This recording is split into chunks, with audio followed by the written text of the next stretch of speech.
These are the things to look out for if you want to convert an acoustic drum shell into an electronic drum pad. Not all acoustic drum shells are created equal. That's coming up. What's up? Justin here. Welcome to 65 Drums. This is the place to keep on top of all things electronic drum related, so thanks for stopping by. So, not all drum shells are created equal, and it is possible to convert any drum shell, no matter how weird, no matter how old. There is a way to convert that shell into an electronic drum pad, but that means you might have to use one method over another method. Maybe you have your main acoustic drum set, now you want to practice electronic drum set, so you're buying some cheap drum shells off of Craigslist or something. I totally get that, and that's awesome, but here's some things to look out for. So, situation number one. You've bought this really weird old snare, and it's got this non-traditional drum rim on it. If you have a set of drum triggers that clip onto the rim of that drum, if it's some sort of odd shape, like maybe it's a really thick wood rim, you might not be able to use clip-on triggers like this. There are differences between these clip-on drum triggers. For example, this is a Roland RT10, and this is the older model.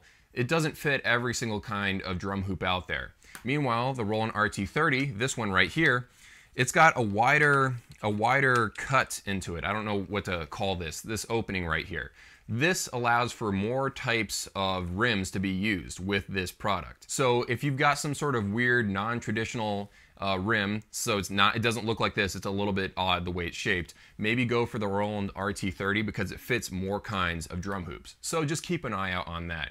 And with the wooden rims that are like a freaking inch thick, you probably will not be able to use any kind of clip-on drum trigger. So you'll have to go for something that goes underneath and is attached to the lugs of that drum shell. Now this brings me to something I've been wanting to talk about recently.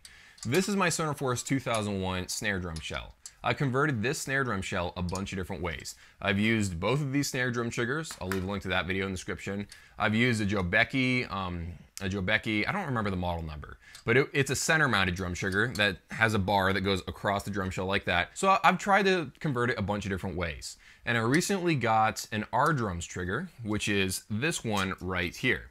Now the reason why I'm not using this snare drum shell, which is what this video is all about, the reason why I'm not using this one is because you gotta look out for how many screws are in each lug right here. So this snare drum shell, it only has one screw per lug. And the reason why that's a problem is because if you've got a trigger bar that goes across from one lug to the other on the middle of the inside of the snare drum shell, if you've only got one screw on each side, it will start to spin like that. It will start to turn to the left or to the right.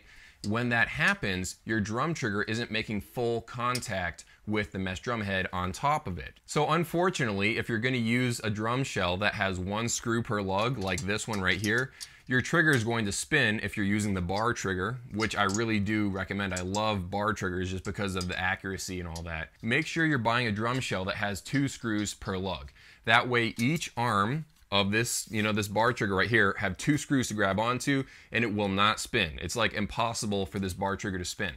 Now, I went and spent $20 on this snare drum shell. So this goes to prove that you don't have to spend $100 or $200 to buy an extra snare drum shell. So what I did to buy this snare drum shell was I drove to Columbus and went to a store called Music Go Round. All they do is they sell used guitars, used drums, used PAs. It's amazing. They've got great prices in there, and you can actually bring in your used gear and sell it. So I went to the snare drum section. No, I'm not sponsored by these guys. And there's just a whole row of snare drums. And you can go through them one by one, spin them upside down so you're looking at the resonant drum head, which is always clear, and you can look and see what kind of screws they're using inside of it. So what I was looking for was something that was really cheap and had 2 screws per lug. But there's a second thing you might not think about when you're trying to find the right snare drum shell. I was also looking for a snare drum that didn't have a giant indentation ring going around the outside of the shell. Your drum trigger won't lay flat against the drum shell. Now I did the unboxing for this trigger quite a while ago, but I still haven't done an actual review yet. I should have done one already. But there's multiple reasons why I haven't reviewed this R-drums trigger yet. It's not because I don't like the trigger. Actually, the trigger is working great. The problem is I had to go buy this snare drum shell, and I kept working all these 12-hour shifts and stuff, so I didn't have time to go buy it. And when I actually got this and I installed the R-drums trigger, my Jobeky 3-ply mesh drum head didn't fit this shell, and I don't know why. It fits this Sonar Force 2001 shell, perfectly, but when I put it on this thing, it just wouldn't fit. I'm using this Remo Silent Stroke 1-ply mesh drum head on it right now.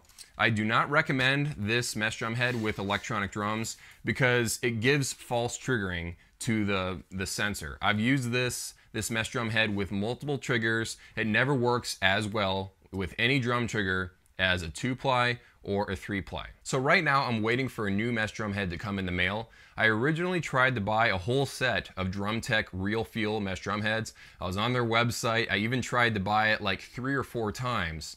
And unfortunately, there was an error on their website every single time. I've emailed DrumTech and they're aware of the issue. I literally can't buy a mesh drum head I want to buy. So until that issue gets resolved, I've ordered a different mesh drum head from a different company. And until that mesh drum head arrives, I'm going to use this Remo Silent Stroke. I want to use a 2 or 3-ply mesh drum head with this trigger before I actually give my review of the trigger because I want to give it the best shot. Question of the day: how do you trigger your snare drum? Like, what trigger do you use if you've converted your acoustic snare drum? I want to know. Let me know down in the comments below. See you guys in a few.